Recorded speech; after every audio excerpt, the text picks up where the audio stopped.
You were part of the last live I did a little while ago. Well, actually, about an hour and a half ago. I was talking about AJ Always Something. She is a podcaster, YouTuber, whatever the hell you want to call her. She was trolling me, accusing me of being a liar because I said she had been in trouble in Arizona. She said she wasn't. So I found the documents. So she has a little bit of a past. She had some theft charges in California, and in Arizona, she was being sued by a woman named of Sarah Hope, and she was accused of, let's see, and the woman asked for a jury trial, so I'm not sure how it ended up because I can't seem to find the conclusion of the case. But it was theft. She was accused of theft of patient records, theft of proprietary data, unauthorized disclosure of proprietary and confidential information, doxing and publication of confidential information, defamation, libel, slander, and inducement of negative business reviews, tortious interference with business relations and defamation, criminal impersonation and fraud, misappropriation of trade secrets and fraud, misuse of electronic communications for criminal activity, including texting and email, computer tampering, unlawful private investigative activities. This is what she was being sued for. And everybody that they were being sued. So Amanda Wilson, which is AJ Always Something's actual name, Amanda Wilson doing business as K&M Testing, Amanda Wilson doing business as KMSA Testing, Tyler Doyle Discovering the Truth Facebook group, ProtectMyself.me website, John Doe, also known as Alejandro Lavallee, which is one of her cohorts, Jane Doe, also known as Paulette Collier, Jane Doe, also known as Tamara Tammy Onalege, Amanda Wilson, also known as AJ Always Something, John Doe, also known as Clint Bowen, Jane Doe, also known as Deborah Wilson, Jane Doe, also known as Brenda Mason, Jane Doe, also known as Tiff Davenport, Jane Doe, also known as Cassie Ann Brown, who was one of the people that was in the chat earlier making all kinds of accusations. So she was also being sued because she was part of this investigative thing that AJ Always Something was trying to do in the Tyler Doyle case. So, actually, let me take this off here real quick.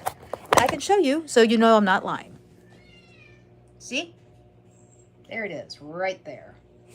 So, or let me turn it around this way. There you go. Right there. You see all this. You see it was filed. There's the case number. And let me pull it up just a little bit further so you can see the date when all this was filed. Yep, there it is right there. February 9th, 2024. Filing person, their address, their phone number, their email, all of that. Hello, Angelo. So, let's go down, and I've already read off all the things that they are being accused of, and there's all the people. So, Sarah Hope, that's the person who was suing them, is and has been at all times, herein relevant, a resident of the state of Arizona, which we already knew that, doing business as Hope Capital LLC, and it's a registered LLC with vertical identity, 911 drug testing, and 911 Ahmed, all registered with the Arizona Secretary of State. So, now, this is where it gets somewhat interesting. Tyler Doyle Discovery the Truth Facebook group, managed and directed by defendant that is and has been all times here and relevant. This Facebook group created by defendant and has approximately 20,000 followers and was created approximately November 22nd, 2022. So let's get to what they are actually accusing her of. And then there's all the people that we're following. Factual background. Here we go.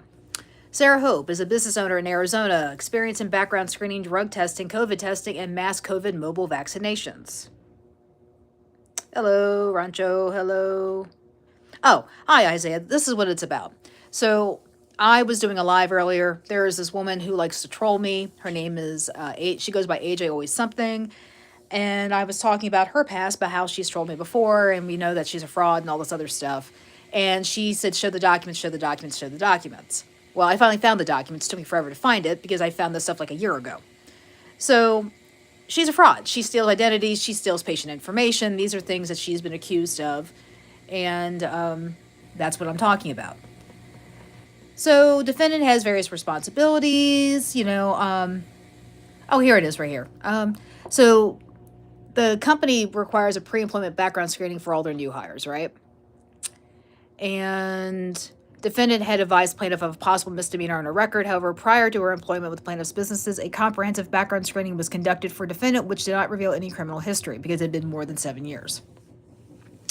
Defendant had various responsibilities at the direction of the management team. Responsibilities included, but were not limited to, performing criminal background investigation for plaintiff clients and assisting with the management of the medical billing process.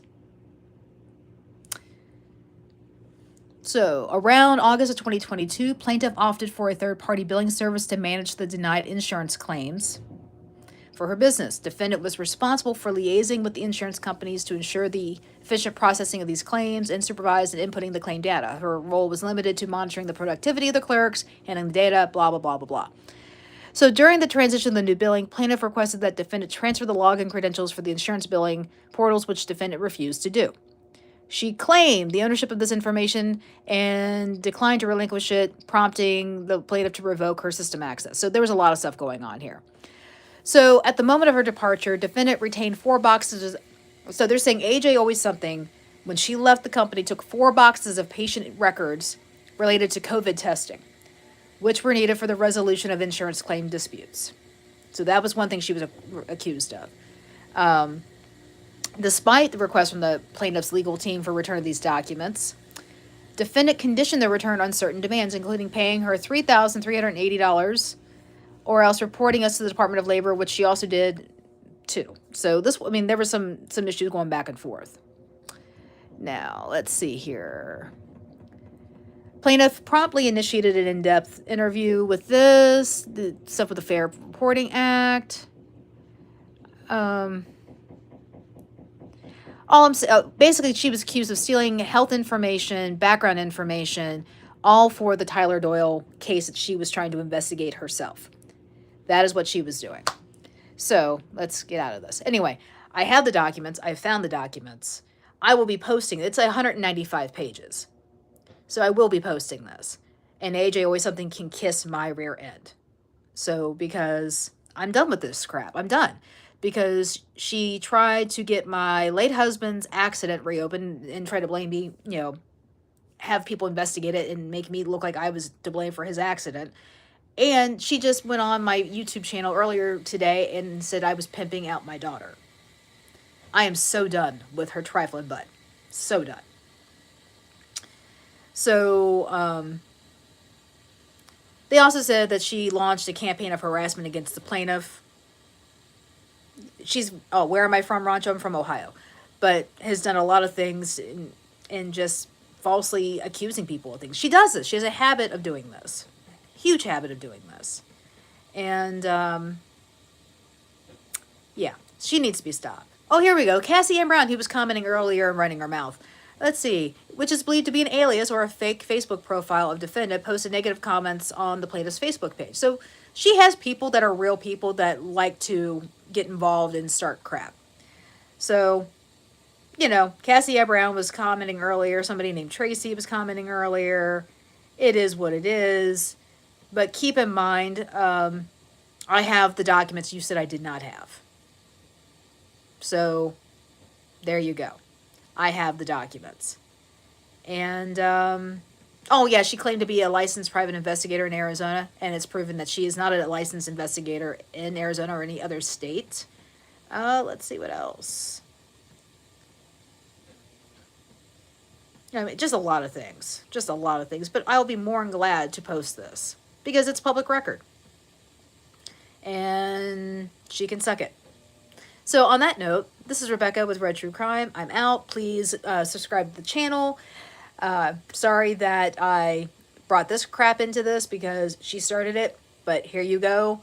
There are the documents. I will be posting it. And you all enjoy reading it at your leisure. Because like I said, it's 195 pages. So that's not light reading.